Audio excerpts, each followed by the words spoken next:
Buenas tardes, bienvenidos a un nuevo informe de Titular Académico, donde llevamos la investigación de vanguardia a su pantalla. Hoy tenemos una historia fascinante que viene directamente desde Hong Kong. Una reforma educativa prometió fomentar la creatividad, pero una nueva investigación revela una brecha alarmante entre la política y la realidad en las aulas. Para analizar este revelador estudio, nos contactamos con dos especialistas desde el Departamento de Ciencias Cognitivas, la doctora Karen Lisset, y desde el Observatorio de Política Educativa, la doctora Karen Natalia. Bienvenidas a ambas. Doctoras, empecemos por los hechos.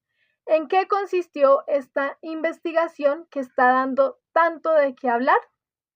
Bienvenidos a todos. El día de hoy vamos a analizar un estudio fascinante titulado Creativity and Assessment in Chinese Arts Education, Perspectives of Hong Kong Students, del Dr. Samuel Leong, publicado en Research Studies in Music Education. Así es, doctora Karen. Este artículo es una pieza clave para entender cómo los sistemas educativos moldean o inhiben la creatividad. Nos basaremos en evidencia empírica recogida directamente de estudiantes en Hong Kong, un contexto con una fascinante mezcla de tradición confuciana y reformas educativas modernas. Exacto, Karen. Y para nosotros, en el campo de estudio de los procesos cognitivos, la pregunta central es: ¿cómo se traducen las políticas de evaluación en experiencias de aprendizaje reales que potencien o apaguen las capacidades creativas de un estudiante? Muy bien, hablemos de cómo se hizo el estudio. El doctor León utilizó una metodología cuantitativa basada en una encuesta aplicada a 529 estudiantes de secundaria en Hong Kong. De ellos, 305 eran de música y 224 de artes visuales. El diseño fue transversal. Se preguntó a los estudiantes sobre sus experiencias tanto en primaria como en secundaria, enfocándose en tipos de actividades que realizaban, habilidades que creían haber desarrollado y su confianza frente a diferentes métodos de evaluación. Un punto crucial es que este estudio compara directamente dos disciplinas artísticas dentro del mismo sistema educativo. Esto permite aislar el factor sistema y ver cómo cada disciplina aborda la creatividad de manera diferente. Los resultados son reveladores y en algunos casos preocupantes. Empecemos por la primaria. Karen, en esta investigación, ¿qué encontraron respecto al desarrollo del pensamiento creativo? La brecha es enorme. Solo el 7% de los estudiantes de música recordaba haber aprendido pensamiento creativo en primaria. Por el contrario, en artes visuales, esta cifra asciende al 53%, lo que sugiere que desde edades tempranas el currículum de música no está diseñado para fomentar la cognición creativa. El estudio no hace la pregunta de manera explícita, pero es exactamente lo que investiga. La política decía: fomentemos la creatividad, pero los datos demuestran que esa política se tradujo en experiencias de aprendizaje radicalmente diferentes. En artes visuales se potencializó, pero en música prácticamente se apagó. Es una diferencia abismal. Pero bueno, ahora saltando a la secundaria, vemos que esta tendencia se mantiene. Las actividades creativas como la composición musical eran de las menos comunes en la clase de música, con un 29%, mientras que en artes visuales estas actividades eran de las más comunes con un 93%. Y esto se refleja en las preferencias de los estudiantes. Cuando se les preguntó por su clase ideal, los estudiantes de música eligieron en su mayoría la apreciación musical con un 82% y el canto con un 76%. Los de artes visuales, por su lado, de manera abrumada, eligieron actividades creativas con un total de 82%. Esto nos habla de un proceso de socialización educativa. Los estudiantes de música han internalizado su rol de producir, pero no de crear. Cognitivamente, sus esquemas mentales sobre lo que es aprender música no incluyen la generación de nuevas ideas, de ideas originales, como un componente central. Totalmente, doctora Karen. Y esto impacta directamente en su autoeficacia creativa. Los estudiantes de música reportaron mayor confianza en evaluaciones de desempeño práctico, como por ejemplo tocar un instrumento en solitario. Los de artes visuales, en cambio, se sentían más seguros en actividades creativas. La evaluación moldea lo que valoramos y en qué confiamos. Un último dato crucial. Según la gráfica, el aprendizaje grupal fue mucho más beneficioso para cultivar el pensamiento creativo en estudiantes de artes visuales que de música. Esto es importante ya que la co-creación y la colaboración son motores cognitivos fundamentales para la creatividad e innovación.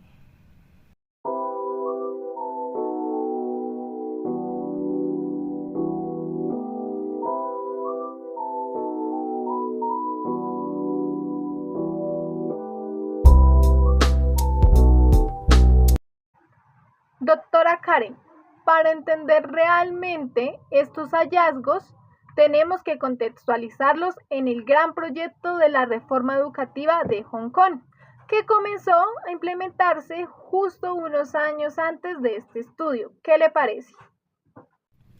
Así es, Karen. Esta reforma fue una respuesta directa a la transición de Hong Kong a China en 1997. El gobierno quería alejarse del viejo sistema colonial británico hiperenfocado en exámenes y construir un sistema para el siglo XXI. El lema era Learn to Learn, aprender a aprender. Exactamente, doctora Karen. Los documentos oficiales como el Education Blueprint for the 21st Century eran muy ambiciosos. Declaraban explícitamente que el objetivo era desarrollar el potencial individual de los estudiantes en áreas como la estética y, crucialmente, fomentar la innovación y la adaptabilidad. Incluso se identificó la creatividad como una de las 9 habilidades genéricas esenciales que todas las escuelas debían promover.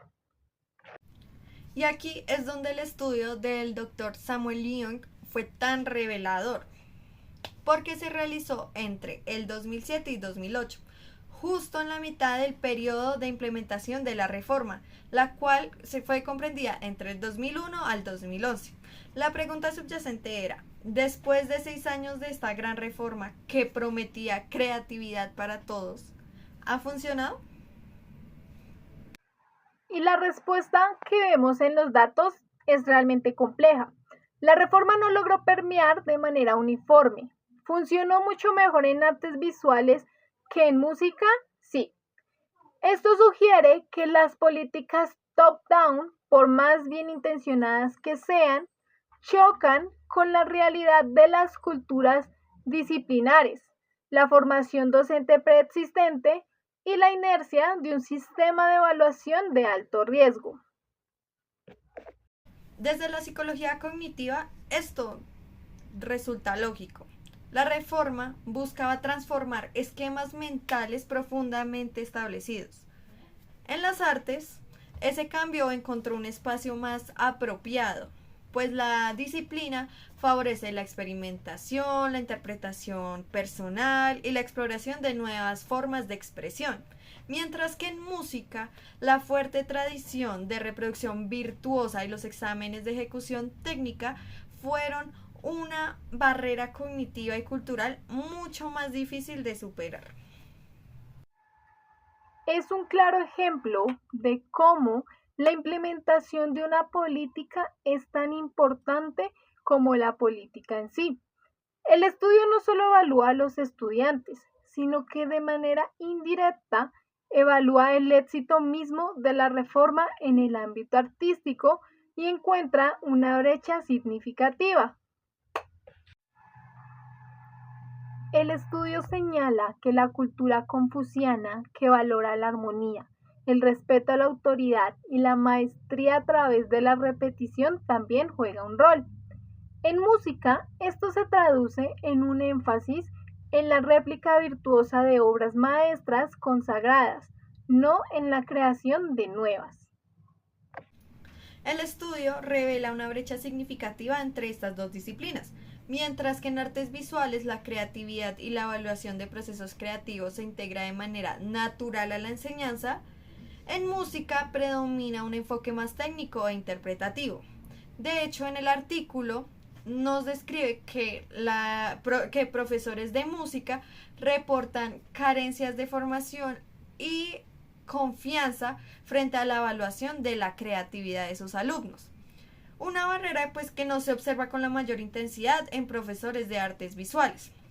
Esto sugiere que la diferencia no radica solo en la naturaleza de las artes, sino también en el sistema educativo y su conjunto, comprendido en formación pedagógica, recursos de desarrollo profesional, presiones de evaluación y el valor de currículo asignado, lo cual no ha logrado equipar y apoyar de igual manera a los profesores de música, pues para que estos fomenten y evalúen la creatividad en comparación pues con los docentes de artes visuales. Lo cierto es que es un círculo vicioso. El sistema no prioriza la creatividad. Los profesores no están entrenados para fomentarla. Los estudiantes no la practican y por lo tanto no desarrollan la confianza para ejercitarla. El estudio de León evidencia este ciclo de manera empírica. Las implicaciones son claras. Primero, se necesita una reforma de la formación docente.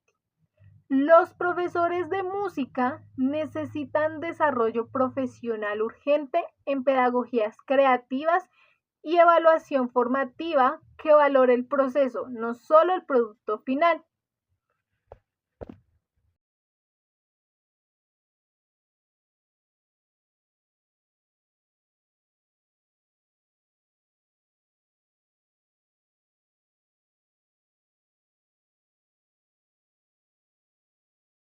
En conclusión, la reforma educativa en Hong Kong, la cual estaba diseñada para fomentar la creatividad, no logró impactar de la misma manera en todas las disciplinas, como lo es el caso de la música, ya que ésta permanece anclada en paradigmas tradicionales centradas en la repetición y la técnica, lo que limita la innovación y los procesos de creatividad, en contraste con las artes visuales, las cuales han avanzado con mayor libertad hacia enfoques que promueven la experimentación, la expresión personal y la exploración de nuevas ideas, mostrándose un terreno más favorable para los objetivos de la reforma propuesta.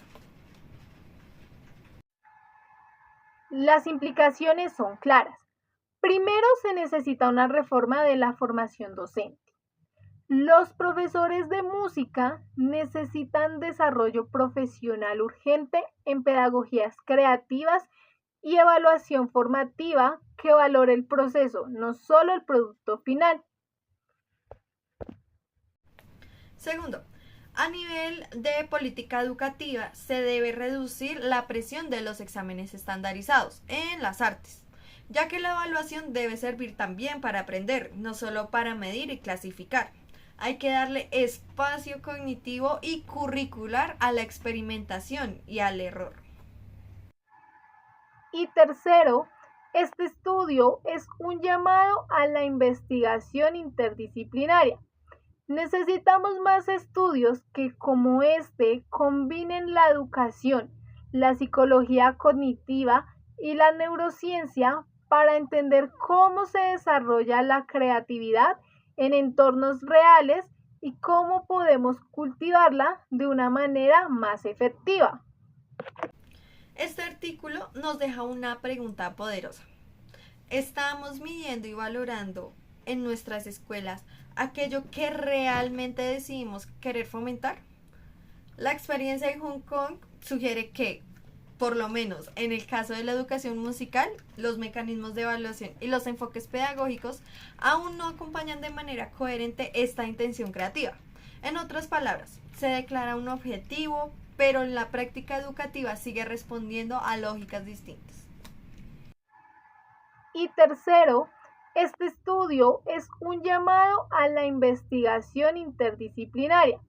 Necesitamos más estudios que como este combinen la educación, la psicología cognitiva y la neurociencia para entender cómo se desarrolla la creatividad en entornos reales y cómo podemos cultivarla de una manera más efectiva.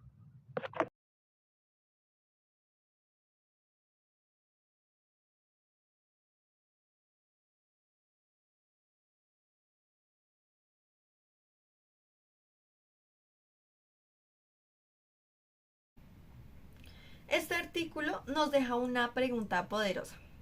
¿Estamos midiendo y valorando en nuestras escuelas aquello que realmente decidimos querer fomentar? La experiencia en Hong Kong sugiere que, por lo menos en el caso de la educación musical, los mecanismos de evaluación y los enfoques pedagógicos aún no acompañan de manera coherente esta intención creativa. En otras palabras, se declara un objetivo, pero la práctica educativa sigue respondiendo a lógicas distintas. La creatividad no es un lujo, es una competencia cognitiva fundamental para el siglo XXI. Estudios como este nos proveen de la evidencia necesaria para abogar por cambios informados y basados en datos. El viaje de Hong Kong es un espejo en el que muchos sistemas educativos pueden verse reflejados. Con esta reflexión cerramos nuestro recorrido, esperando que el análisis que les hemos brindado sobre este importante estudio haya servido para ampliar la mirada sobre la relación entre la creatividad y la educación, y sobre todo para inspirar nuevas ideas acerca de cómo fortalecer ese vínculo en el presente y en el futuro. Chao.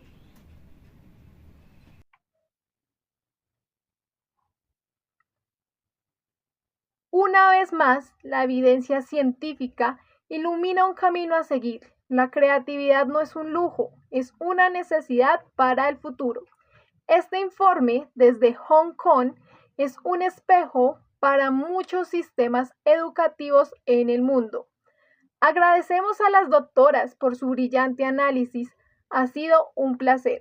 Sigan conectados.